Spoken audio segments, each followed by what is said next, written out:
Existen diferentes tipos de pesos poblacionales o factores de expansión. Por ejemplo, vamos a ver por acá. Existen F-weight, P-weight, A-weight y weight. F-weight es peso que muestra la frecuencia, en base a la frecuencia. El P-weight es un peso muestral. El A-weight es un peso analítico. El E-weight es importance weight, peso de importancia. Todos básicamente sirven para lo mismo, solamente se diferencian en la forma en que se calculen. En el caso del INEI, utiliza varios de estos. En el caso de la ANAU, utiliza el P-weight. Acá dice, son los pesos que denotan la probabilidad de la inversa que la observación representa dentro del diseño muestral. Entonces, ese es el que utiliza la ANAU. Pero otras encuestas del INEI utilizan quizás otra de estas. Entonces hay que tener cuidado con ello. Cuando veamos la ENDES, vamos a ver que la ENDES tiene un tipo de peso poblacional distinto. Ya vimos esto de factor, luego imputación. Imputación yo les comenté que era cuando hay variables donde hay que ponerles algún tipo de valor porque no existe el valor para alguna familia o alguna persona. Entonces hay que otorgarle un valor a cuando faltan o cuando no hay esa respuesta. Y para eso existen diferentes metodologías, sobre todo para el caso de los gastos de las personas.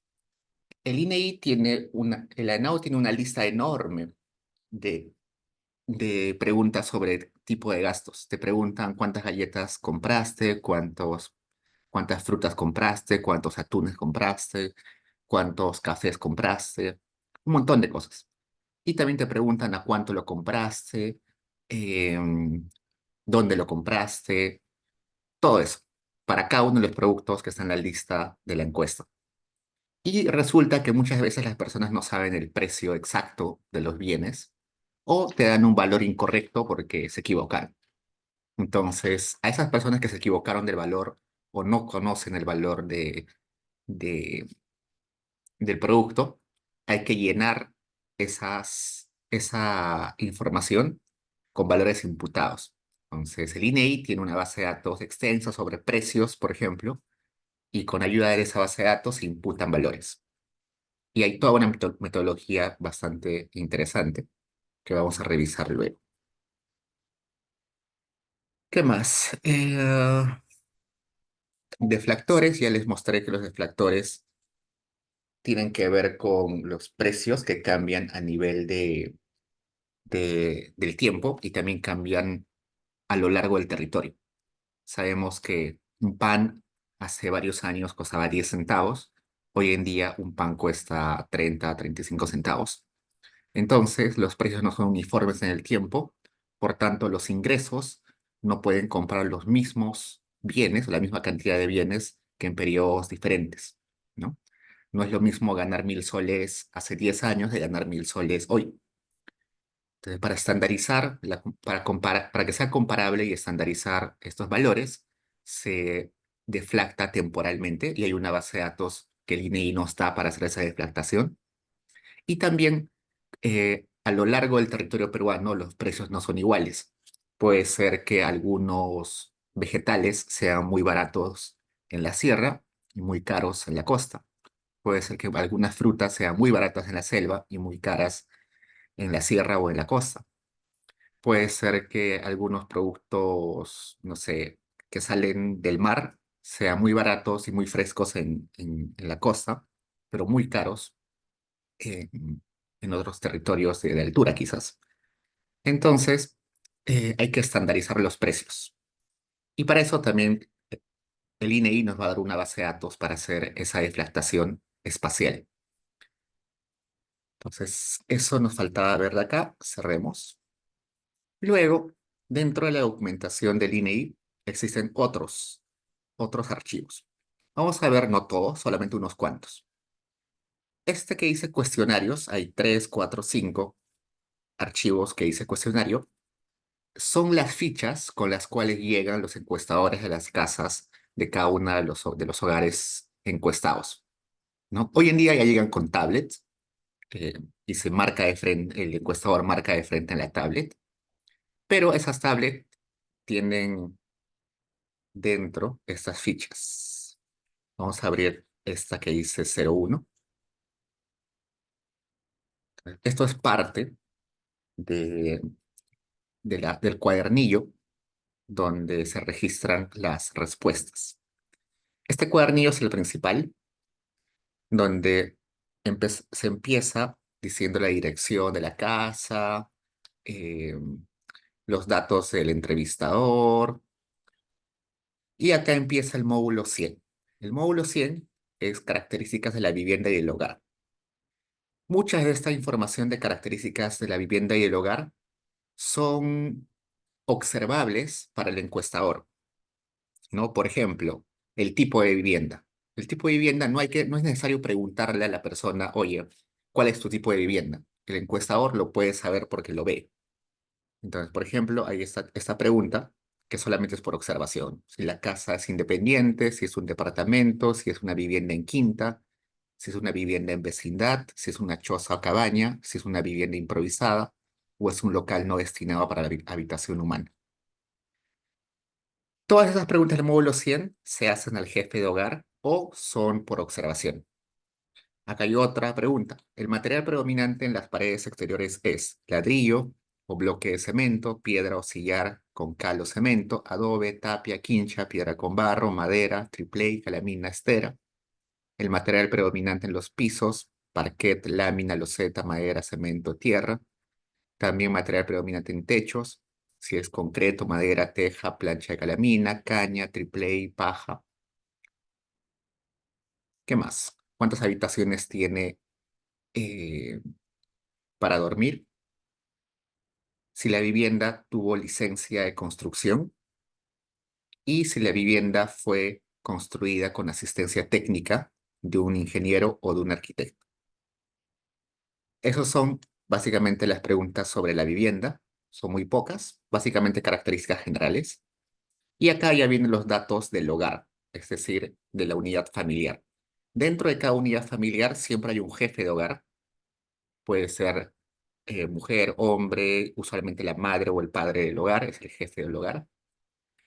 A esta persona que es jefe del hogar o jefa del hogar se le pone el orden 1. Dentro de la base de datos de la ENAO va a aparecer con el orden 1. El orden 2 va a ser la pareja, el esposo, conviviente, enamorado o novio del jefe de hogar. Ese va a ser el orden 2, la pareja del jefe de hogar. Y luego van a venir el orden 3, 4, 5, hasta la cantidad de individuos que haya en el hogar. Y vienen a ser, no sé, si tienen hijos, el 3 seguro va a ser el hijo mayor, el 4 el siguiente hijo, luego quizás va a venir los abuelos, los yernos, los otros familiares más alejados, pero que viven en la misma vivienda. Y finalmente puede ser que haya alguna persona que está ahí alojada temporalmente, esos van al final del orden. Ok, ya que hay un montón de preguntas, no vamos a leer evidentemente todas, pero básicamente acá te preguntan cómo costea el alquiler de su casa o si es casa propia. Acá hay algunas preguntas sobre si la casa ha sido, si la casa es una casa en sí o es un departamento o es solamente una división de una casa o es un terreno donde solamente hay un cuarto, es una vivienda nueva o no es nueva. ¿Qué más? Bajemos un poquito. También tienen preguntas sobre qué cosas tienen en el hogar. Tienen teléfono, tienen celular, tienen televisión con cable, tienen teléfono fijo, si cocinan con gas o cocinan con otros tipos de combustible, cuánto se paga usualmente por esos servicios. Acá, por ejemplo, el último gasto mensual por consumo. Agua, electricidad, gas en balón o gas natural, vela, carbón, leña, petróleo, gasolina, teléfono fijo, celular, TV cable, internet portátil, otros, bosta o estiércol, que también sirve para cocinar. Y les preguntan acá cuánto pagas mensual. si este bien es autoconsumido o autosuministrado. Por ejemplo, el carbón puede ser autoconsumido o autosuministrado, es decir, quizás la familia se dedica a producir carbón, entonces utiliza parte del carbón. Otro, por ejemplo, bosta o estiércol, quizás la familia cría animales y con ese mismo estiércol de sus animales cocina. Entonces, por eso acá preguntan si es autoconsumo o autosuministrado, es decir, que no lo han comprado del mercado. Sigamos. También hay preguntas sobre el agua, si tiene agua dentro del hogar, si es agua potable, si tiene agua potable pero fuera del hogar. Hay hogares que comparten un caño de agua toda la cuadra o toda la quinta. También el desagüe, si el desagüe entra hasta la casa del hogar o el desagüe es compartido con todos los vecinos. Y acá empieza el módulo 200. El módulo 200 ya son características de los miembros del hogar. Entonces, dentro de cada hogar existen muchos individuos, muchos miembros del hogar. Y acá se pone toda esa lista. Primero solamente los nombres y apellidos, la relación con el parentesco. Acá está lo que les comentaba. El orden uno es el jefe de hogar. El orden 2 es el esposo o esposa y de ahí vienen los hijos, yernos, nietos, padres, suegros, hermanos, otros parientes, trabajadores del hogar, pensionistas, parientes, otros, todos están acá. Esta información de los nombres y apellidos no va a aparecer en la base de datos que descargamos en Internet. Esto solamente es una referencia que lo guarda el INEI en su memoria, en su servidor, pero no se comparte con los investigadores ni con nadie. Es totalmente confidencial. Y al momento, los encuestadores, al momento de hacer la encuesta, recalcan a a los miembros del hogar de que toda la información levantada de la ENAU es totalmente anónima. Nadie puede acceder a esa información específica sabiendo el nombre o el DNI de la persona que contesta. ¿Y esto por qué? Porque existe mucho miedo entre las personas que contestan la ENAU de que la información que den luego se utilice de forma que los perjudique a ellos. Por ejemplo, muchos tienen miedo de que esta información llegue a la SUNAT y la SUNAT vaya y les cobre más impuestos, ¿no? Porque probablemente sean informales o probablemente no declaran algún tipo de ingresos o probablemente tienen bienes a nombre de otras personas, quién sabe. Entonces, mucha gente tiene miedo de que si contesta la encuesta de hogares, luego eso llega a la SUNAT y los van a fiscalizar, ¿no? Y también existe mucho miedo de que esta información eh, sea utilizada luego por algún delincuente, algo así, porque se imaginan que yo podría rastrear quién es el hogar más rico del Perú. Dentro de la ENAO, alguna vez encontré un hogar que gana más o menos 350.000 soles al mes. Es un montón de plata. Esa es la persona más rica en la base de datos, o el hogar más rico en la base de datos de la ENAO. Entonces, ¿se imaginan que esa información esté disponible en Internet con el nombre y apellido de las personas, con el distrito donde vive, con el conglomerado donde vive, inclusive con la georreferenciación?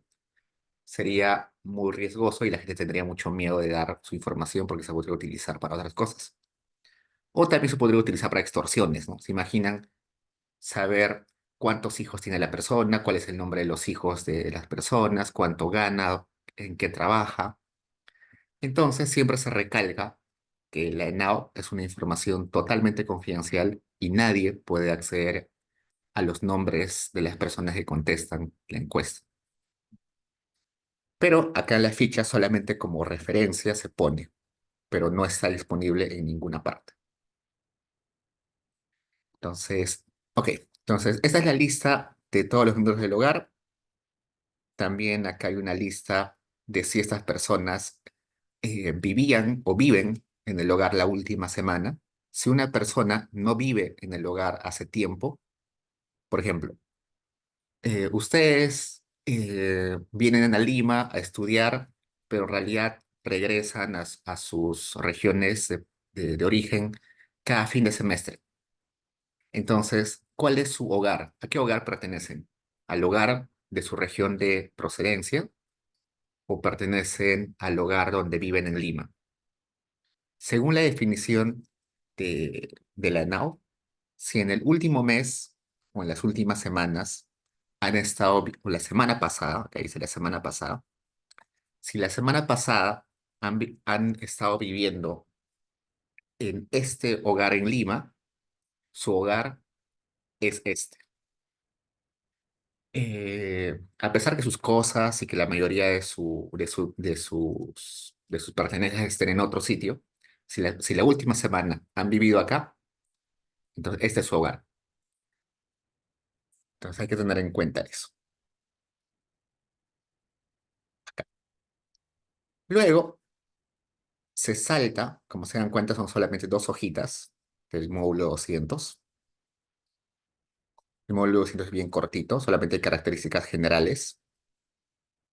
Luego se pasa al módulo 600. ¿Y dónde está el módulo 300, 400, 500? Está en otro documento. Acá se salta de frente al 600. ¿Qué es el módulo 600? Es un módulo sobre gastos del hogar. Este módulo solamente se hace al jefe de hogar o a la ama de casa. Y este es un módulo enorme. Es un módulo donde se pregunta a detalle, con mucho detalle, cuál es el gasto y pero la cantidad de bienes comprados y el monto en soles que gastó la persona en esos bienes. Por ejemplo, vamos a empezar con bienes relacionados a bienes, alimentos y bebidas. Como se dan cuenta, acá la desagregación es bien fuerte, porque hay pan corriente, pan tolete, pan francés, pan chapla, pan integral, pan de molde, pan de yema. Y si no comes ninguno de esos panes, acá puedes poner el pan que tú consumes. En el caso de pastelería, tienes bizcocho, torta, empanada, galleta de soda envasada. Y también puedes agregar si no comes ninguna de esas galletas. En el caso del arroz, puedes consumir arroz corriente o a granel, arroz envasado superior, arroz extra envasado, arroz extra a granel. Y si consumes otro tipo de arroz, puedes agregarlo acá. En el caso de la leche, también la desagregación es fuerte. Leche evaporada, leche en polvo, leche fresca de vaca, leche evaporada con hierro, leche evaporada light, leche de soya. En papa hay papa blanca, amarilla, guairo de color, chuño entero. En azúcar hay azúcar blanca, azúcar rubia. En huevos hay huevo a granel de gallina, huevos de tarica, huevo de codorniz. En carnes hay carne de res y también se diferencia según cortes, corte bistec, corte churrasco, corte sancochado, corte molido, carne molida, corte único, carne de cordero, carne de chancho, carne de alpaca, carne de cuy. En gallina también, gallina de viscerada, pollo en pie vivo, gallina de viscerada, pechuga de pollo, pierna de pollo, gallina en pie, menudencia de pollo, hot dog, jamonada, tocino, chorizo, jamón de país, jamón inglés, hígado de res, mondongo de res, pata de res, bote de res, hueso de res, maíz blanco, maíz amarillo, maíz morado, chochoca, maíz pelado, mote, avena envasada, avena a granel, trigo a granel, perdón, trigo grano entero, harina de trigo a granel, harina preparada envasada, harina sin preparar, maíz en envasada, semola envasada, quinoa entera, harina de quinoa, harina, farina, fideos de diferentes tipos, pescados de diferentes tipos, gratet de atún, filete de atún, gratet de sardina, lomito de atún, choros, cangrejo, camarones, diferentes tipos de aceite, diferentes tipos de queso, margarina también, mantequilla, yogur, crema, diferentes tipos de sal, porque hay sal de cocina yodada, sal a granel, sal de mesa yodada, ají también, diferentes tipos de ají, diferentes tipos de especias, diferentes tipos de menestras, diferentes tipos de cebollas, de tomates, de zanahorias, eh, de zapallo, choclos, yucas, camotes, otros tipos de hortalizas y legumbres. Limón tiene su propia categoría, mandarina, naranja, papaya, plátano, hay diferentes tipos de plátanos, diferentes tipos de frutas adicionales, eh, té a granel, cocoa envasada, té filtrante, café instantáneo, caramelo, chocolate, miel de abeja, mermelada.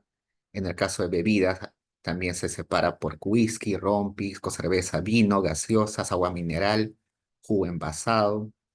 En casos de bienes, perdón, de alimentos consumidos fuera del hogar, también pues hay diferenciaciones como pollo a la brasa, parrillada, chifa, tamales, chicharrón. También hay otros tipos de alimentos como gelatina, refresco, flan, mazamorra, aceituna negra, maíz, mitaobo, comida para perros, anticuchos, salchipapa, galleta dulce, hamburguesa. ¿Por qué tanta desagregación? Y encima, no solamente te preguntan si has consumido o no has consumido, te preguntan cómo lo has adquirido. Si lo compraste, es autoconsumo. Autoconsumo es cuando tú mismo lo produces y tú mismo lo consumes, ¿no? Por ejemplo, no sé, quizás mi familia se dedica a cultivar maíz y parte de ese maíz lo consumimos mi familia y otra parte se vende al mercado. Autosuministrado se refiere a que yo mismo, eh, que es un insumo y por tanto yo mismo lo utilizo para hacer mis productos. Ejemplo, em, yo tengo una pastelería, supongamos, entonces tengo que comprar manteca, pero yo también tengo por ahí algunos animales y tengo mi granja y también produzco la manteca. Entonces estoy suministrándome mis insumos para producir otra cosa adicional. Se puede acceder a los bienes también como parte de pago. No todos los trabajos, no todos los empleos, no todas las actividades se pagan en dinero. En ocasiones te pagan en insumos o en productos, sobre todo en la zona rural. Por ejemplo, tú puedes ir a trabajar a a una chacra de alguien te contrata y no necesariamente te paga con dinero, sino te puede dar un saco de papa, un saco de habas. Entonces, también puede ser como parte de pago. Te lo regalaron o te lo donaron, todo eso tienes que indicar acá. ¿Con qué frecuencia compras estos bienes? ¿Diarios, interdiarios, semanal, quincenal, mensual? ¿Cuánto fue el monto total que gastaste en estos bienes? Y bueno, ustedes sospecharán de que esto a veces no es exacto, ¿no? Si esto lo contesta, por ejemplo, el jefe de hogar, pero el jefe de hogar eh, no, no es el que ha ido a comprar, fácil no sabe el precio exacto. O tal vez lo compró hace tiempo, entonces no se acuerda del precio. Hay hogares, sobre todo de ingresos altos, que no se fijan los precios. Simplemente va al mercado o al supermercado y carga en el carrito todo lo que necesita y paga, pero no se fijan los precios. Entonces, esta pregunta o estas casillas donde se pone el monto, eh, tiene muchos valores missings, muchos valores perdidos. Entonces, esta es una variable, por ejemplo, o estos valores son valores que en su mayoría se tienen que imputar. Y bueno, no solamente hay que preguntar sobre la compra de estos bienes, sino también el consumo de esos bienes, porque es muy distinto la compra que el consumo. Por ejemplo, en mi familia, normalmente compramos un montón de productos en noviembre y diciembre. Por ejemplo, compramos cajas y un montón de cajas de leche. Compramos varios frascos grandes de aceite. Compramos un montón bueno, un saco de arroz, un saco de azúcar.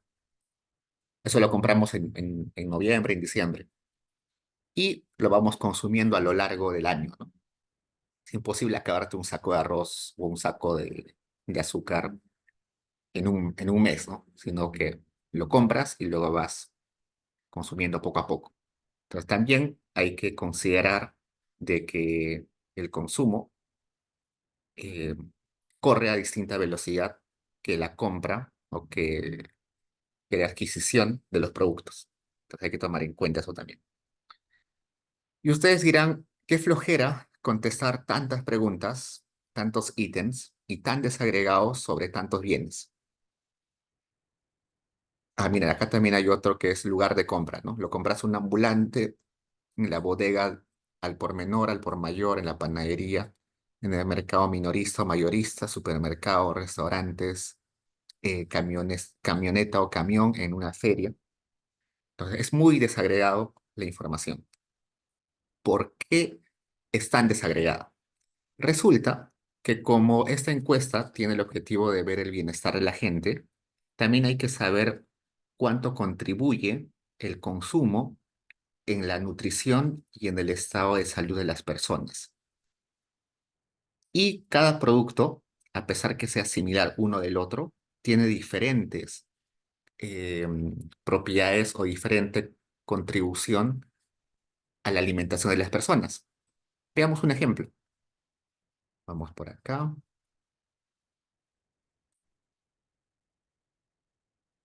Quiero llegar a carnes.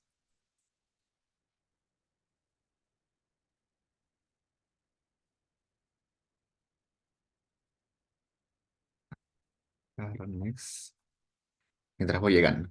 ¿Por qué los diferentes cortes de carne se van separando uno del otro? Resulta que cada corte de carne tiene diferente cantidad de grasa, diferente cantidad de proteína eh, y diferente cantidad de hierro y de otros, eh, de vitaminas y minerales y todo eso, ¿no? Por ejemplo, el sancochado, que es un corte de carne muy, que tiene mucha grasa. Entonces, es muy distinto consumir este corte de carne con un corte de carne de bistec. El bistec tiene muy poca grasa en comparación de lo que tiene el sancochado. Entonces, comerte un 100 gramos de bistec tiene una contribución a tu alimentación muy distinto a comer un 100 gramos de sancochado. Igual con los huevos, por ejemplo. Si el huevo es de gallina, de granja, probablemente la contribución sea mucho más alta que haber comprado huevos de la tienda que solamente son de pollos de granja, ¿no? Azúcar también. El azúcar, por ejemplo, blanca, al estar mucho más refinada que la azúcar rubia, tiene otro tipo de componentes, otro tipo de concentración de, de nutrientes. Los pescados todos son muy distintos uno del otro. Hay pescados que tienen mucho fósforo, otros pescados que no tienen, que tienen otro tipo de propiedades. En las leches, no es lo mismo tomar leche de vaca que tomar leche evaporada, claramente. En los arroces también es muy distinto. Entonces, cada producto, a pesar que pertenece al mismo grupo, todos son carnes, pero cada uno tiene una contribución distinta. Eh, todos son frutas, pero tienen contribuciones distintas. Todos son maíces, pero cada uno tiene contribución distinta. Entonces, por eso es que se hace la separación. Y esa separación es muy importante porque no los economistas, pero sí muchos investigadores en nutrición hacen estudios sobre cuánto hierro, cuántos carbohidratos, cuántas grasas consumen en promedio los peruanos, ¿no? Hace un tiempo hubo una tesis de un chico de economía que se preguntó cuál era el consumo de hierro en los hogares peruanos. ¿Cómo lo hizo? Agarró esta base de datos y consultó con médicos, con nutricionistas y médicos, y les dijo, oye, si una persona come eh, hígado de res un kilogramo al mes de hígado de res, ¿cuánto hierro en promedio estaría comiendo al mes gracias a este hígado? También pregunta si esta persona está comiendo, si las personas están comiendo una gallina viscerada, un kilogramo de gallina viscerada al mes, ¿cuánto hierro estará consumiendo esa persona gracias a esa gallina? Esto hizo una lista enorme, una tabla, mencionando o poniendo cuánto contribuye de hierro cada uno de los productos de esta lista. Entonces, hizo una suma, bueno, multiplicó los valores, hizo una suma y con eso sacó cuánto hierro consumía cada hogar en esa base de datos. Y con eso pudo hacer un análisis muy bonito sobre las diferencias de consumo de hierro a lo largo del Perú, ¿no? Entre departamentos, urbano-rural, y así. Se podría hacer lo mismo con consumo de grasas, con consumo de carbohidratos, de proteínas, de minerales, haciendo una tablita enorme con la contribución de cada uno de estos productos. Entonces, es muy necesario eso para saber cómo se está alimentando las personas, ¿no? ¿Qué más? Y bueno, también puede servir para ver la dinámica del consumo de las personas, ¿no? Cómo están consumiendo. La gente está consumiendo más gaseosas, qué tipo de licores está consumiendo, qué tipo de productos sustituye a las personas cuando aparece época de crisis, ¿no? Sería interesante ver si con la pandemia el consumo cambió entre los hogares, es decir, la composición del consumo, ¿no? Quizás antes de pandemia la gente comía más frituras y durante la pandemia ya no tanto, porque quizás tenían más tiempo para cocinar en sus casas, estaban todos encerrados, ¿no? Puede ser. O no sé, antes de la pandemia la gente compraba mucho delivery y por tanto mucha comida eh, fuera del hogar. Durante la pandemia quizás consumieron otros tipos de productos. Otra pregunta de investigación podría ser con la ley que obligaba que todos los productos envasados, alimentos envasados, tengan los octógonos. ¿Han visto los octógonos en los productos? Donde te dice alto en sodio, alto en grasas, alto en azúcar. Con la implementación de esa ley, cambió la dinámica y la composición de consumo de los hogares peruanos. También podría evaluarse con todo esto, ¿no? Entonces, una lista enorme, muy grande. Y también se hace de esta forma desagregada por lo siguiente. Resulta que cuando a las personas se les pregunta cuánto gasta usted al mes, la gente suele ser muy imprecisa. ¿Por qué? Porque la gente gasta su dinero en el día a día y en diferentes momentos del día, ¿no? Entonces, la gente no está sumando. Hoy día gasté 1,50 sol en mi pasaje y luego gasté 30 centavos en un dulce y luego gasté 10 soles en mi menú. No, como que la gente solo gasta y no toma en cuenta, no, cuando le preguntan el agregado, el total del gasto del mes, la gente es muy imprecisa al contestar. Una mejor forma de medir el gasto total de los hogares es sumando los gastos individuales en cada producto. Entonces, hacer estas preguntas individualizadas saca una mejor estimación de preguntarle a la persona de frente cuánto gastas al mes.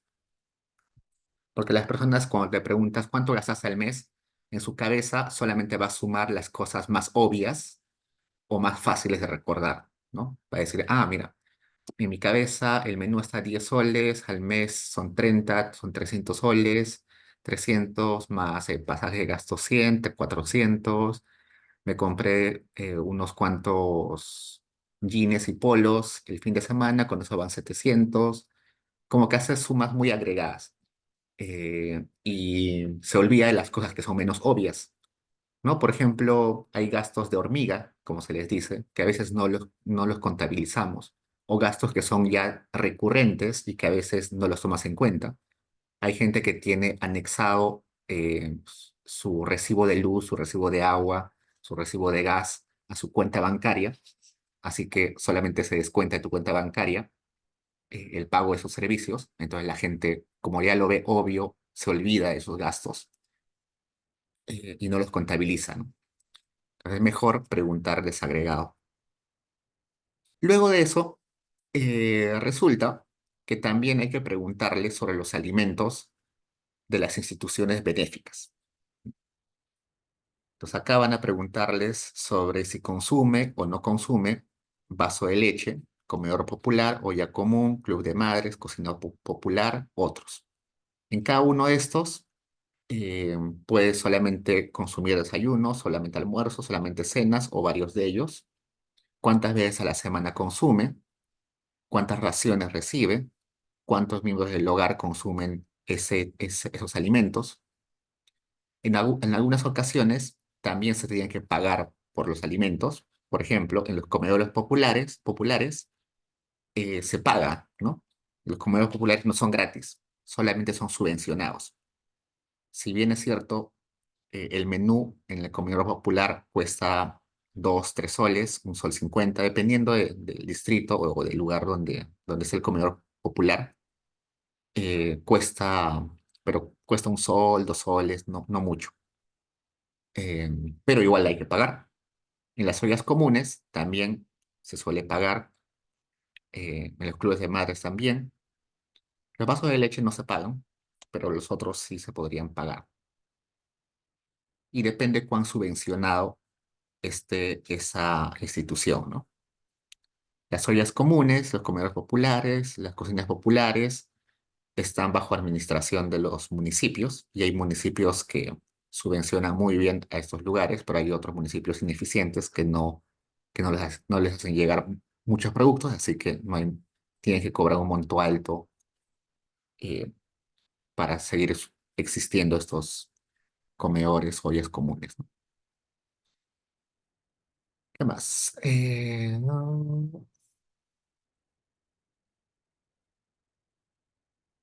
También van a preguntar sobre los alimentos que se consumen fuera del hogar en las instituciones benéficas, ¿no? Estos vasos de leche, todos estos, tú compras tu alimento y lo llevas a tu casa, ¿no?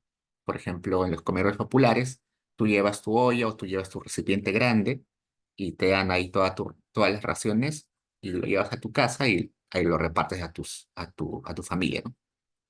Pero en el caso de Caliwarma, eh, es distinto, ¿no? Hay otros programas como Caliwarma y hay un programa en la selva que te dan almuerzos y desayunos, pero eso lo tienes que consumir en el mismo local o en la misma institución, ¿no? Caliwarma te da desayunos en la escuela. También hay que preguntar eso.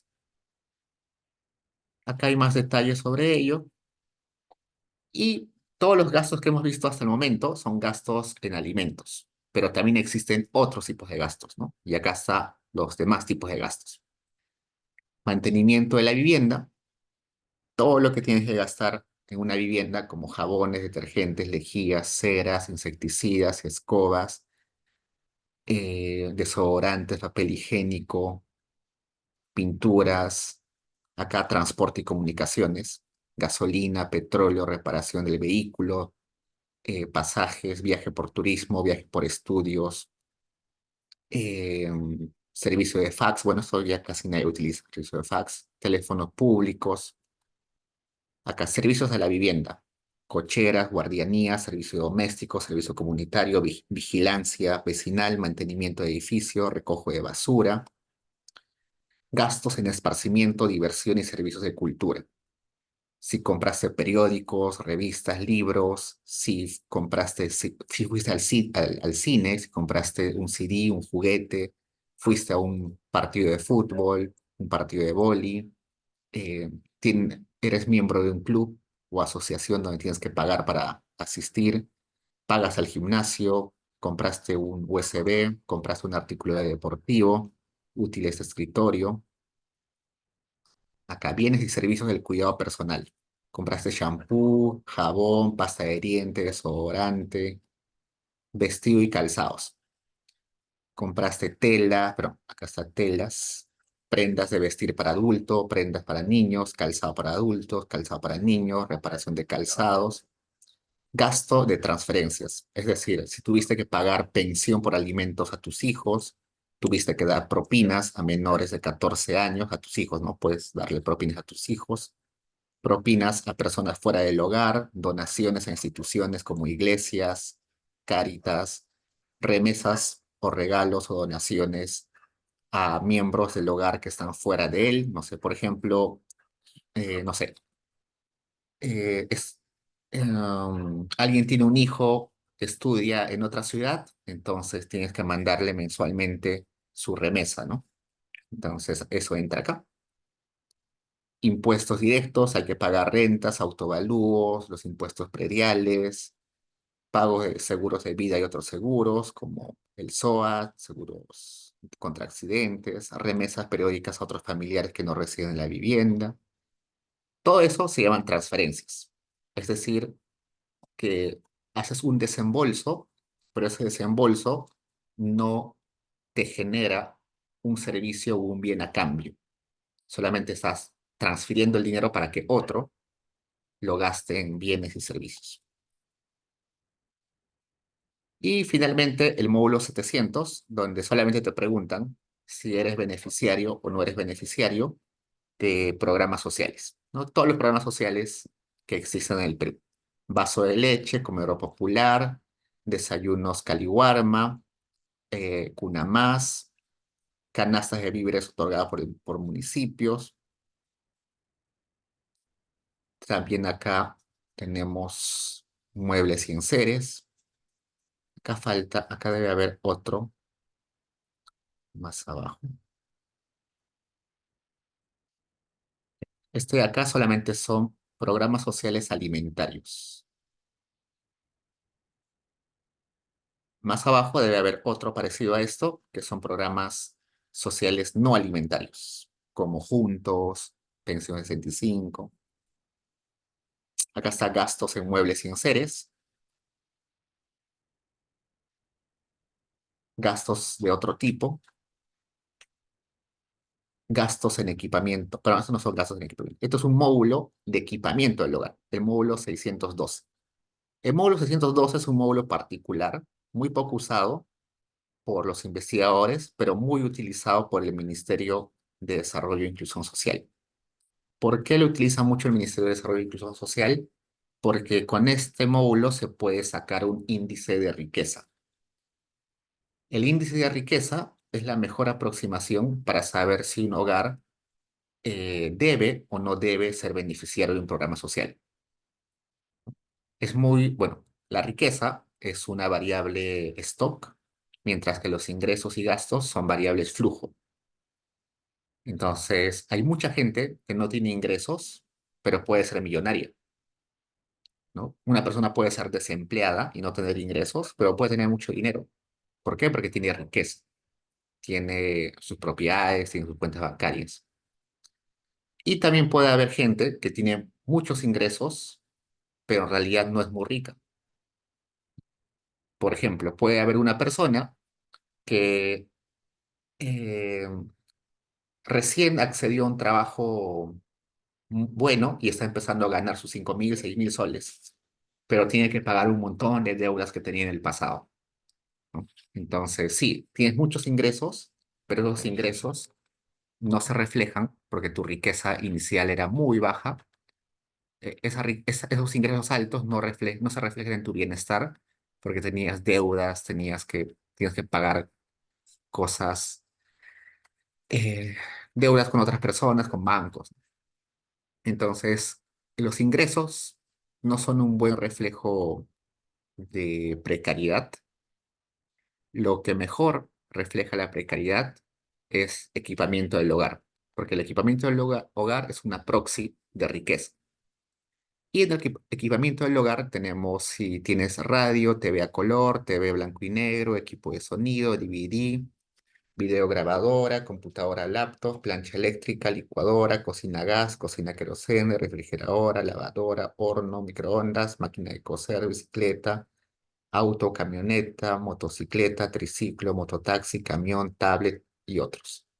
Entonces acá se pone cuántos tiene el hogar de cada uno de estos, eh, si lo usa para solamente el uso de los miembros del hogar o también para el trabajo. en qué año lo compró, cuánto le costó y si ahorita lo quisieras vender, ¿a cuánto lo venderías, no? Por ejemplo, un automóvil, no sé, lo compré a $10,000, pero lo compré hace muchos años y hoy en día lo podría vender solo a $1,000. Pues todo eso está acá. Esta información la utiliza el MIDIS para saber qué distritos, bueno, qué departamentos eh, son más pobres en riqueza, tienen menos riqueza y de ese modo priorizar esos lugares, ¿no? Y bueno, acá están los programas sociales no alimentarios, lo que les decía hace un rato. Dentro de esto está Cuna Más de cuidado diurno, es decir, este es el programa social donde las madres llevan a sus hijos para que los cuiden eh, durante unas horas y así la madre puede hacer otras actividades, ¿no? Ese cuidado diurno no solamente es que dejas a tu hijo, sino que en el Cuna Más, que antes se llamaba Guaguaguasi, le enseñan algunas cosas a tu hijo, sobre todo cuestiones psicomotrices, cuestiones básicas de estimulación temprana. Y también existe otro Cuna Más, bueno, otro componente de Cuna Más es el acompañamiento a familias. Un personal del MIDIS va a las casas de las familias y les pregunta cuáles son sus necesidades y según eso les da consejos y les da charlas sobre cómo deberían gestionar y cuidar y mejorar el bienestar de sus niños. Por ejemplo, les da charlas de cómo deberían cuidar la salud bucal, la salud médica en general de sus hijos, les dan acompañamiento para decirles qué alimentos son los mejores para un niño que está recién en crecimiento, todo eso. Otros programas son este Centro de Emergencia Mujer, que ahorita está en manos de los municipios. Cada municipio debería tener un centro de emergencia mujer. También está Juntos, que es uno de los programas más grandes del Perú, que solamente está en el sector rural, pero aparentemente se va a extender al sector urbano. El programa Juntos es un programa de transferencias no condicionadas, es decir, se le da de transferencias condicionadas. Es un programa donde se le da dinero a las madres, 100 soles mensuales o 200 bimensuales, a cambio de que las madres pobres en la zona rural lleven a sus hijos a los controles médicos y los manden al colegio con regularidad. Si la madre no cumple con mandar a sus niños al colegio o no lleva a sus hijos a los controles médicos, entonces se le quita esa subvención. El programa Juntos tiene un rol no tanto de reducir la pobreza actual, sino de reducir la transmisión de la pobreza intergeneracional. Es decir, que los niños de los padres beneficiarios no replican la situación de pobreza de sus padres, como mejorando su salud desde bien chiquitos y también mejorando su educación. Es un programa a largo, largo plazo que ya está dando algunos frutos en los últimos años. Otro programa es Pensión de 65 a todos los mayores de 65 años que no tienen pensiones, no tienen ONP ni AFP, se les da un dinero para que puedan subsistir. El programa de alfabetización, que se llama Pronama, que consiste en enseñarles a leer y escribir a las personas adultas que no tuvieron la oportunidad de educarse cuando eran jóvenes o cuando eran niños, ¿no? Es común todavía encontrar en la zona rural eh, personas de 50, 60, 70, 80 años o por ahí que no tienen ni siquiera firma porque nunca han aprendido a escribir sus nombres ni escribir nada. Estas personas cuando tienen que firmar, lo único que hacen es poner su huella digital porque no tienen firma. Y si tienen firma, simplemente es una X o algo simple. No saben escribir sus nombres.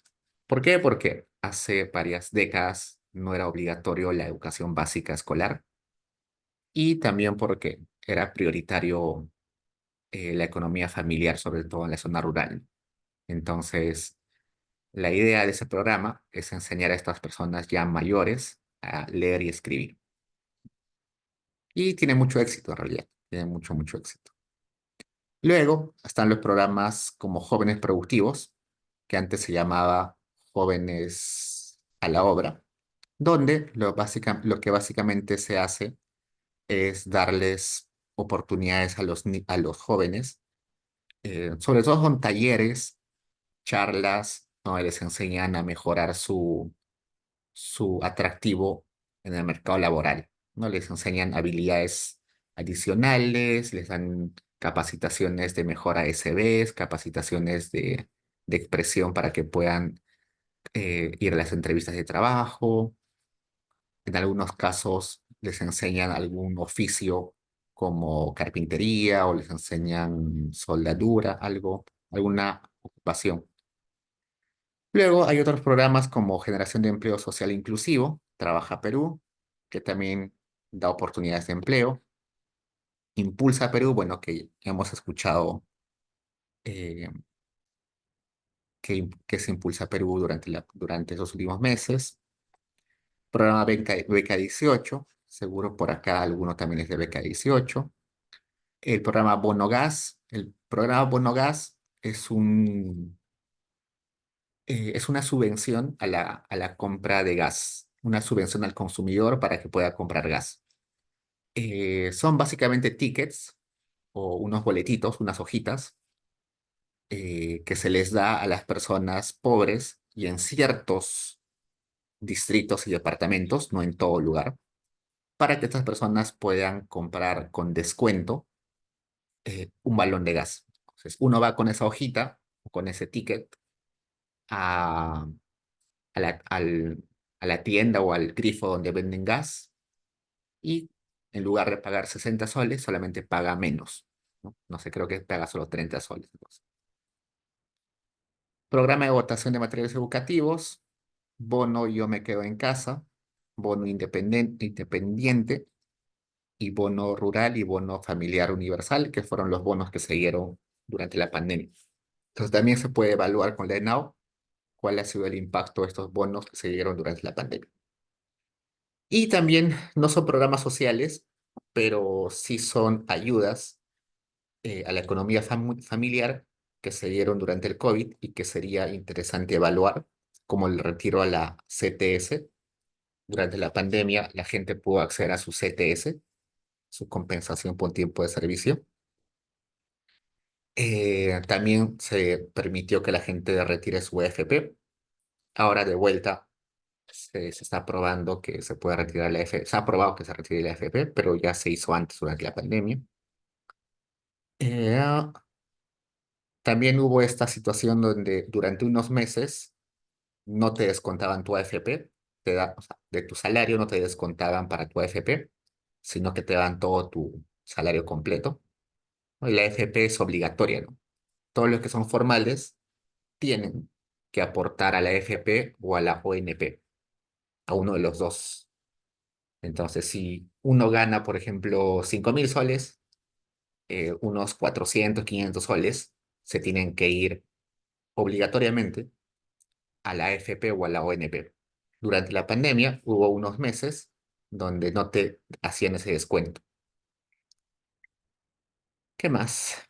Bueno, acá está el módulo 800, que es un módulo donde te preguntas si participas de alguna organización de personas, como clubes, partidos políticos, clubes culturales, asociaciones vecinales, rondas campesinas, asociación de regantes. Asociación de regantes es un grupo de personas que se organiza para utilizar las aguas de forma eficiente y justa eh, para el riego, ¿no? Por ejemplo, una comunidad campesina solamente, fácil solamente hay un riachuelo para toda la comunidad para regar todos los cultivos de de la comunidad.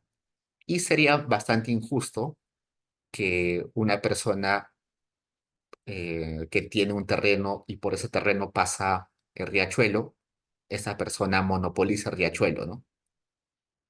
Desvía el riachuelo para que solamente sea de uso para él. No sería justo porque el agua en realidad es un bien, en este caso colectivo, ¿no? Por eso es que existen las asociaciones de regantes. Se organizan para ver cómo se reparten este recurso agua en el riego. Asociaciones profesionales como el Colegio de Economistas, por ejemplo, sindicatos, club de madres, APAFA, vasos de leche, comedores populares, comités locales de administrativo de salud, proceso de presupuesto participativo. Esto, por ejemplo, tiene que ver con todos los municipios a final de año, bueno, los últimos meses del año, tienen que decidir cómo va a ser la asignación de su presupuesto el siguiente año. Entonces, tienen que decidir qué porcentaje se va a destinar para salud, qué porcentaje para educación, qué porcentaje para obras, qué obras son prioritarias, cuáles son los objetivos del municipio en ese año, y según eso se destina cierto dinero. Esa decisión, en teoría, no la deberían hacer solo los alcaldes y sus regidores, sino también cualquier ciudadano podría ir a las reuniones abiertas que hay en todos los municipios y podría dar su opinión y, y participar, ¿no? Lamentablemente los ciudadanos no van, pero sí es posible participar en esas decisiones. Consejo de Coordinación Local Distrital, comunidades campesinas, asociaciones agropecuarias y participación en la preparación de desayunos y almuerzos escolares. Esto es interesante. Caliwarma resulta que tiene diferentes modalidades y diferentes tipos de productos que dan. Una diferenciación de modalidades es la modalidad producto versus la modalidad eh, producto y el otro es, se me fue, mientras me acuerdo. La modalidad producto consiste en que a los colegios no se llevan los desayunos ya preparados. ¿Ya?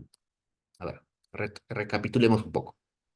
Ustedes seguro han visto en televisión que Caliwarma lo que hace es contrata a una empresa y esta empresa prepara los desayunos todas las mañanas,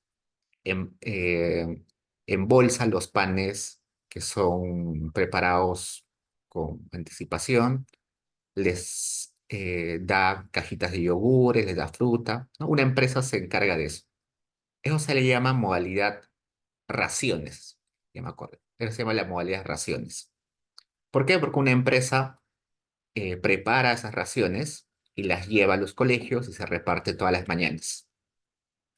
Esa es la modalidad típica más conocida que existe de Caliwarma y es bastante común en las zonas urbanas.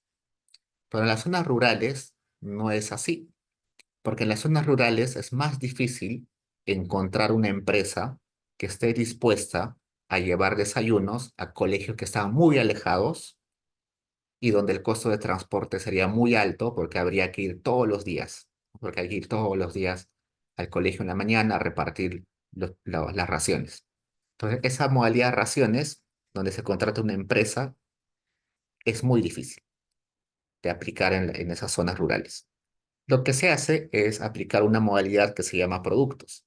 La modalidad productos lo que hace es que el MIDIS manda sacos de avena, cajas de leche, sacos de azúcar, eh, manda, no sé, ollas, manda utensilios de cocina, manda, no sé, harina para preparar algunos productos, maicena, no sé, todos los productos que puedan servir para hacer desayunos.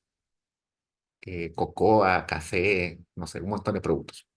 así en cantidades grandes, y los manda a cada escuela. Dentro de cada escuela, los padres de familia se organizan entre ellos para repartirse el trabajo en las mañanas y preparar estos alimentos. Entonces, los padres de familia son los encargados de preparar los alimentos todas las mañanas. ¿Por qué? Porque no hay una empresa que pueda ir todos los días a repartir las raciones. Esa modalidad es más extendida en el sector rural y por eso que acá aparece, porque es muy importante para la gestión de ese programa social. Ok, entonces este es como que el módulo, pero el cuestionario más grande de todos, pero hay otras partes del cuestionario. Es el cuestionario 1A, vamos a descargarlo. Ese cuestionario tiene otros módulos. Acá está el módulo 300. ¿Por qué este módulo está separado? Porque este módulo tiene que contestarlo cada una de las personas que están en el hogar. Acá dice para las personas mayores a 3 años, ¿no? Porque desde los 3 años ya debería ir al jardín o al nido, ¿no? Entonces, todos los mayores de 3 años contestan este módulo. Entonces, esta cartilla es una cartilla para cada miembro del hogar. En la cartilla anterior que abrimos, era una sola cartilla para todo el hogar. Y en esa cartilla aparecen preguntas sobre el idioma o lengua materna de la persona, cuál es el último año o grado que aprobó, cuál es la carrera superior que estudió, cuál es el nombre del centro educativo donde estudió, sabe leer y escribir, en los últimos 12 meses recibió algún programa de alfabetización, en los últimos meses, en el último año estuvo matriculado en algún programa educativo básico o superior. Pues toda esta información está acá sobre educación. También va a haber preguntas sobre el gasto que realizó en educación. Por ejemplo, uniformes, calzados, libros, útiles escolares, matrícula, PAFA, todo eso está acá. También te preguntan si recibiste alguno de estos bienes de parte del Estado. Por ejemplo, acá aparece tablet, Minedu. El Minedu te puede dar una tablet. Bueno, se dio, en una época se dio, ¿no? Creo que ahora ya no da. Eh, Servicio de internet, servicio de telefonía, todo lo que tenga que ver con educación y desarrollo de capacidades debe estar acá. Y el módulo 400 que también está acá porque debe contestarlo cada una de las personas. Y ustedes dirán, ¿por qué hay un módulo de salud si ya existe una encuesta especializada en salud? La ENDES, que es la encuesta demográfica y salud familiar, que también es del INEI, es una encuesta especializada en salud. Pero la ENAU también tiene un módulo de salud. No se estaría repitiendo los esfuerzos para sacar la misma información. No. ¿Por qué? El objetivo de este módulo de salud es distinto al objetivo de la encuesta demográfica y de salud familiar. El objetivo de la ENDES, de la encuesta demográfica de salud familiar, es conocer la situación de salud de las personas. Por ejemplo, si las personas tienen anemia, desnutrición, si tienen enfermedades crónicas como hipertensión, diabetes, si las personas van al centro de salud con regularidad, si las personas se hacen chequeos o no. Entonces, son cuestiones más médicas, la situación de salud de las personas. Mientras que el módulo de salud de la ENAO más se enfoca en cómo la salud impacta en los indicadores de gastos y de tiempo en las personas.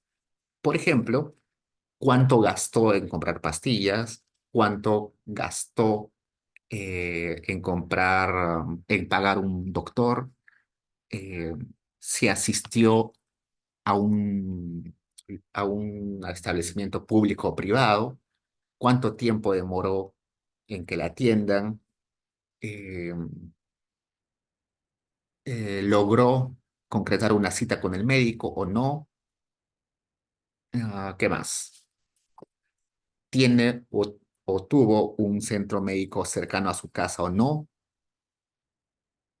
¿Tiene un seguro de salud o no tiene un seguro de salud? ¿Qué tipo de salud tiene? ¿Qué más? Y acá solicitó una cita. ¿Cuánto tiempo demora en llegar al centro de salud? ¿Cuánto tiempo esperó para que le atiendan? ¿Realizó alguna prueba de COVID?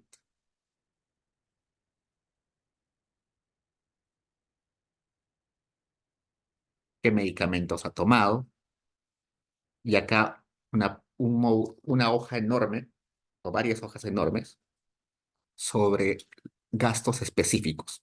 ¿Cuánto gastas en consulta, en medicinas, en análisis, rayos X, servicios dentales, servicios oftalmológicos, compra de lentes, vacunas, control de salud, anticonceptivos, gastos ortopédicos, hospitalizaciones, intervenciones quirúrgicas, controles de embarazo, atención de parto, ¿m? Seguros de salud, qué tipo de seguro tienes, cuánto pagas por el seguro de salud. Entonces, como se dan cuenta, en este módulo de salud no hay preguntas sobre tus afecciones médicas en específico. La mayoría de preguntas son de gasto en salud, y de cómo tu condición de salud afecta a tu uso del tiempo, afecta a tu bienestar. Por otro lado, la ENDES sí se preocupa por las condiciones de salud en sí. Si tienes anemia, desnutrición, hipertensión, diabetes. Entonces, tienen objetivos distintos. Luego, acá también aparece el módulo de empleo, porque este módulo de empleo también lo contestan cada persona del hogar. En este caso, lo contesta cada persona mayor de 14 años. ¿Por qué cada persona mayor de 14 años? Porque según la OIT, la Organización Internacional del Trabajo, las personas pueden trabajar desde los 14 años.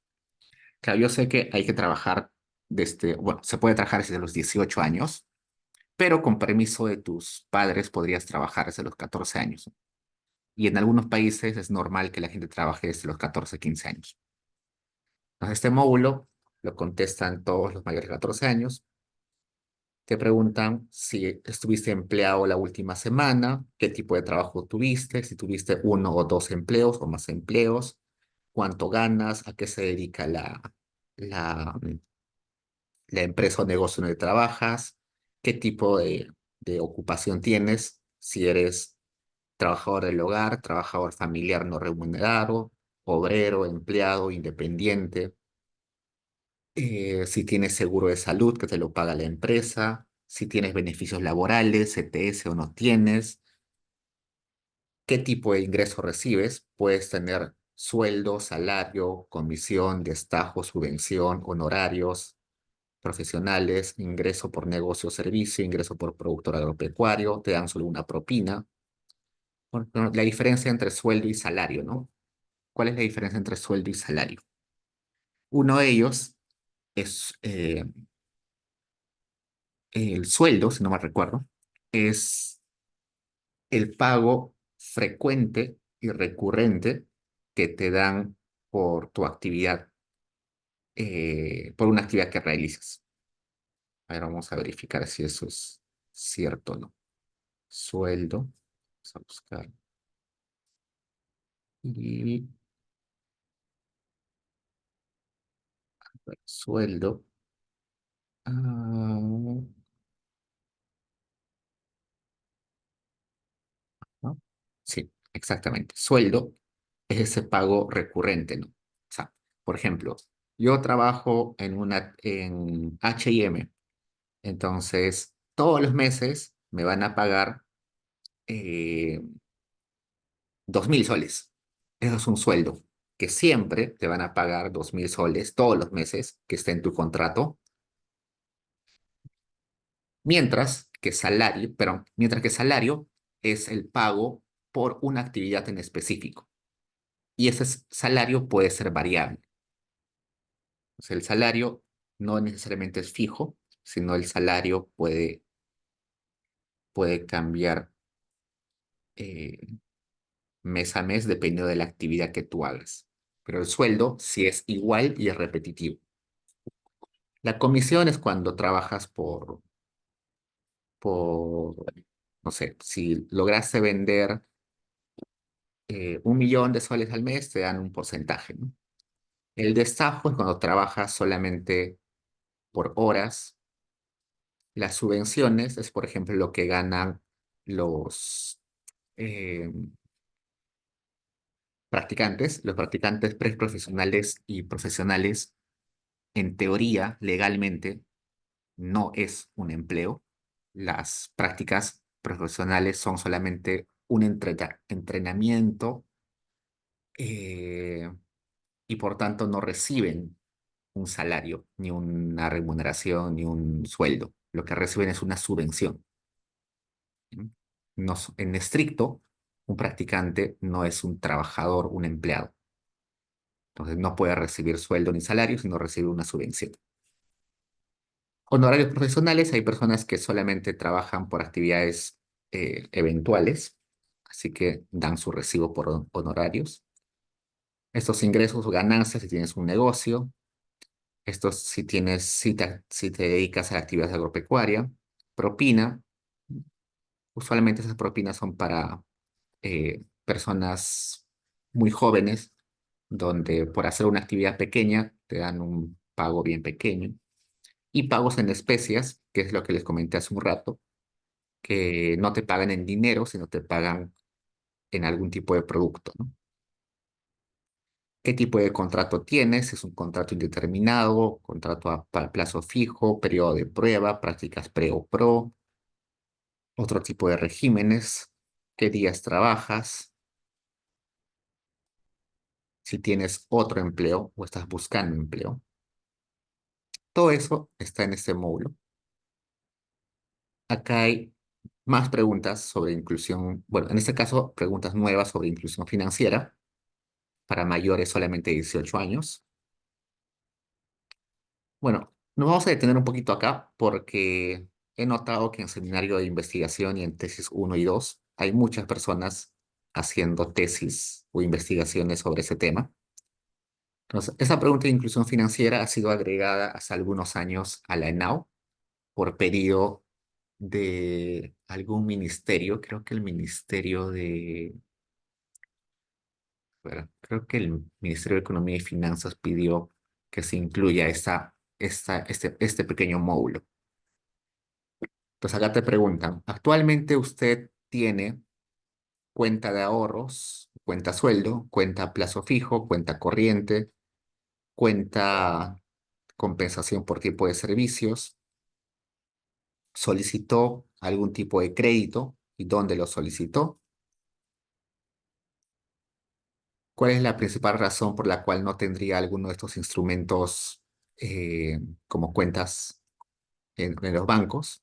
No tenías ingresos suficientes, no confiabas en la institución, no gana mucho y por tanto no le interesa tener cuentas bancarias, no tiene ningún banco o institución financiera cerca. También te preguntan sobre préstamos con tarjetas de crédito. También puedes ver si está en Infocora acá la persona.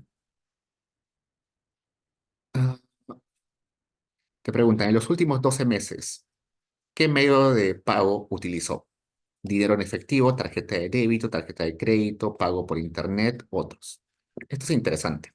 Uno puede saber qué porcentaje de los gastos de la persona se hacen en dinero en efectivo y por medios digitales.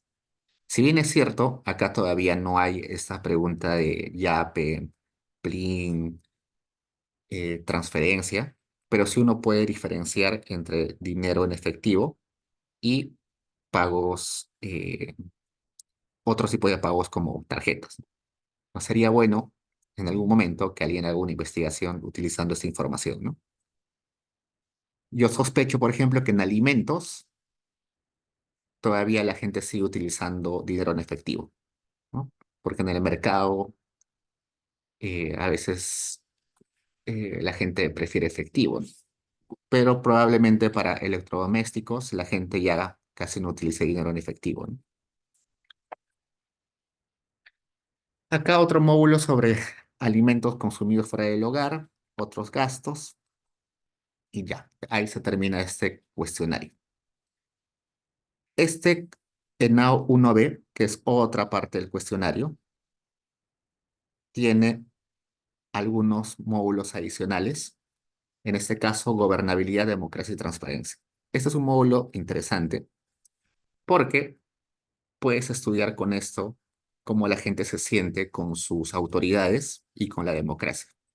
Por ejemplo, tiene confianza en Jurado Nacional de Elecciones, OMPE, RENIEC, municipalidades, policía, Fuerzas Armadas, gobiernos regionales, Defensoría del Pueblo, Congreso de la República, partidos políticos, prensa, radio, Iglesia Católica, televisión y otras instituciones. Entonces acá se puede sacar datos sobre confianza. Actualmente, ¿cuáles son los principales problemas del Perú?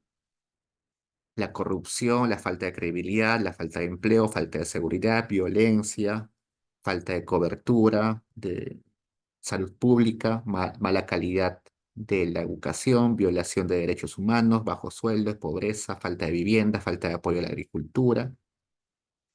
En su opinión, la gestión es buena, muy buena, mala, muy mala, no sabe. La gestión de los gobiernos centrales, regionales, locales provinciales y locales distritales. Pregunta sobre corrupción, si alguna vez le han pedido algún tipo de regalo, propina, soborno, coima, cuándo le solicitaron eso, cuál fue la razón por la cual no denunció que recibió, que le pidieron este tipo de, de retribuciones. Y también te preguntan dónde, ¿no?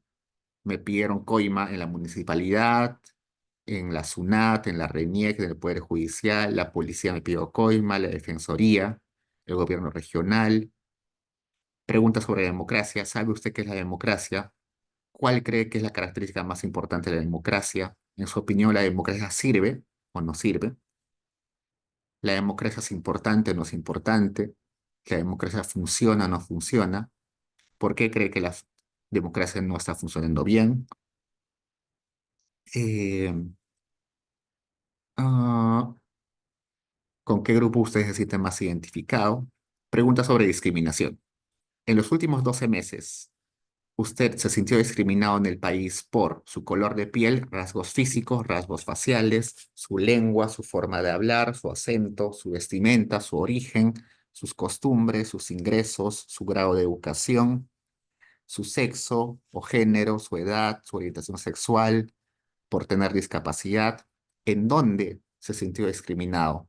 ¿En el centro educativo, en la universidad, colegio, instituto, en el establecimiento de salud, en una comisaría o por la policía en la calle, institución pública como un municipio, gobierno regional, en su centro de trabajo, en algún centro o establecimiento comercial como supermercado, discoteca, restaurante, tienda, banco, en espacio público como parque, playa, plaza, en el transporte público como bus, tren u otros, en un evento deportivo o en las redes sociales, por email o en otros? Entonces, es un excelente módulo para saber, para estudiar discriminación. Y creo que hay muy pocas investigaciones sobre ello. También hay un módulo de corrupción. Eh, en los últimos 12 meses, algún miembro del hogar ha tenido algún desacuerdo o conflicto con, por pensión de alimentos, tenencia de la patria potestad, régimen de visitas, desalojo, indemnización, división y participación de bienes, violencia familiar, robo o hurto, violencia sexual. ¿Dónde acudió por ese desacuerdo? Y acá aparece percepción del hogar, que esto es bienestar subjetivo. La mayoría de preguntas, eh, la mayoría de preguntas que aparecen en la ENAU tienen que ver con bienestar objetivo, ¿no? Cosas que se pueden medir dependiendo del acceso que tenga la familia al hogar, bueno, la familia a los bienes. Pero también es importante saber cómo la gente se siente, cómo siente que es su situación, ¿no? Les comenté en algún momento de que hay gente que tiene muchos ingresos, pero se siente pobre, y gente que tiene muy pocos ingresos y no se siente pobre, se siente rica. Entonces, este módulo nos puede ayudar en ello. En la actual situación económica de su hogar, logra ahorrar, apenas logra equiparar sus ingresos o gastos, se ve obligado a gastar sus ahorros, se ve obligado a endeudarse. Eh, ¿Por qué mejoró el nivel de vida de su hogar? Encontró empleo, encontró mejor trabajo, trabajan más miembros del hogar, instaló un negocio, recibió donaciones, transferencias, rentas, aumentó sus ingresos. El grado de satisfacción con los programas sociales recibidos es bastante buena, suficiente, poco, nada. Con el ingreso que tiene, estima que usted vive muy bien, bien, mal, muy mal. Acá. Y esta pregunta es muy interesante. ¿En cuánto estima usted el monto mínimo mensual necesario que requiere su hogar para vivir bien? Es decir, ¿cuánto debería ganar su hogar para vivir bien? Eh, una estimación parecida la hizo el IEP hace unos meses y más o menos salía 3.200 soles. Es decir, un hogar promedio en el Perú, que debe ser de 3 personas más o menos, requiere 3.200 soles para vivir bien.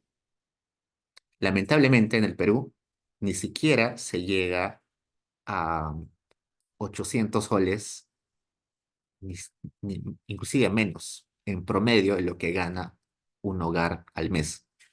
Entonces, lo que gana la gente realmente es muy por debajo de lo que la gente cree que debería ganar para vivir dignamente.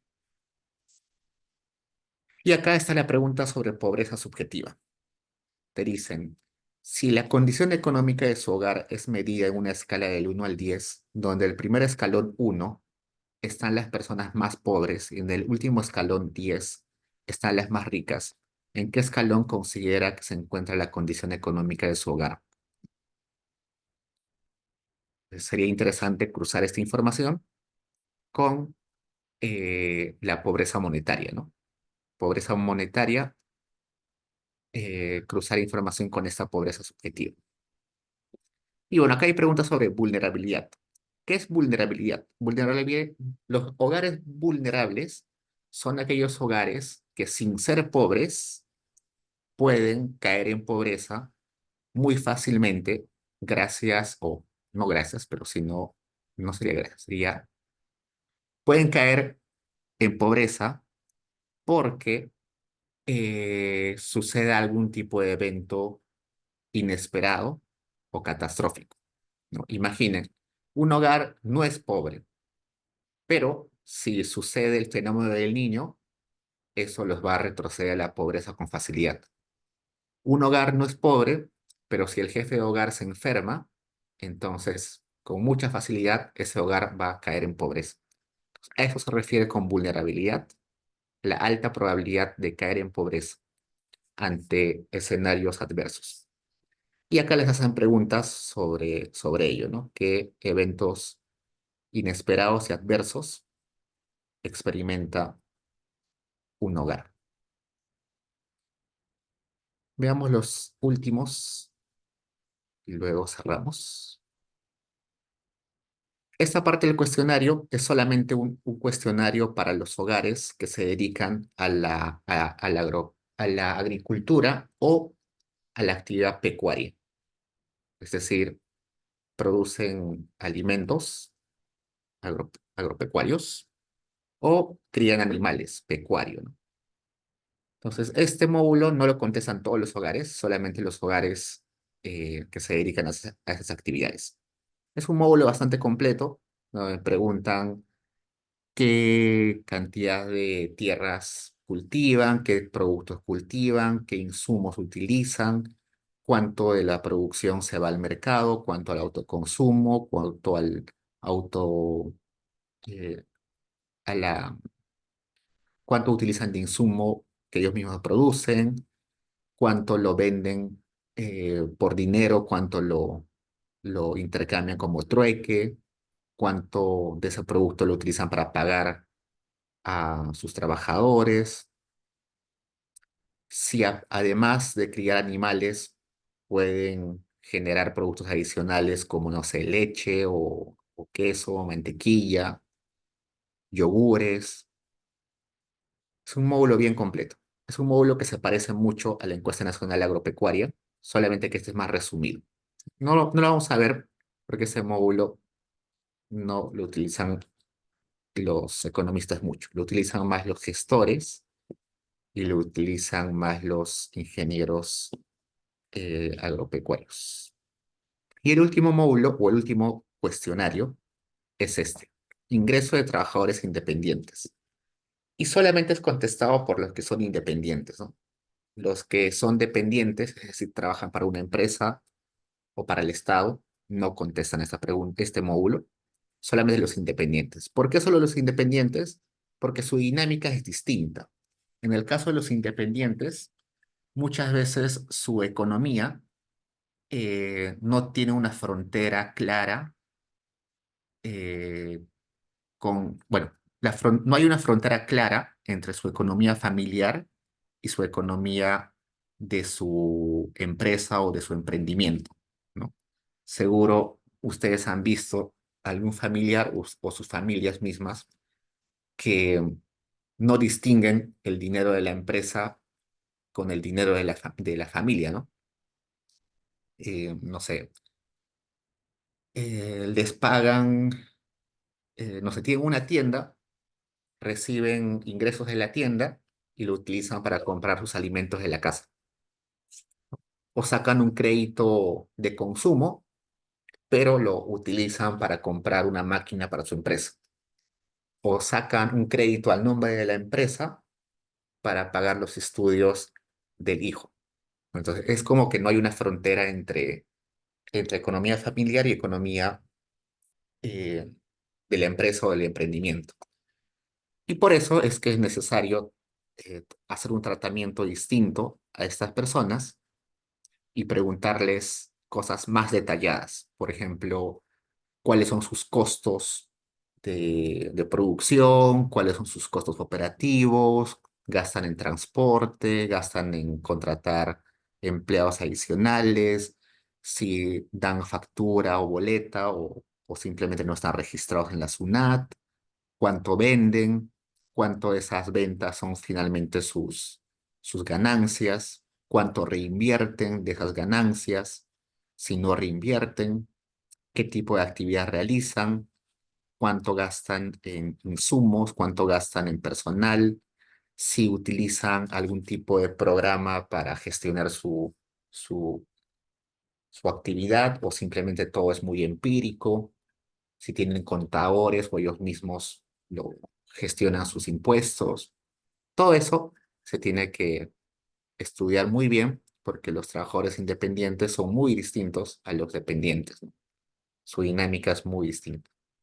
Pero eso también no lo vamos a ver porque ese módulo lo contestan un porcentaje más reducido de los 35.000 hogares que aparecen en la encuesta y no es muy utilizado por los investigadores. Los módulos que más se utilizan en la ENAO son unos 5 o 6 módulos que les voy a mostrar acá.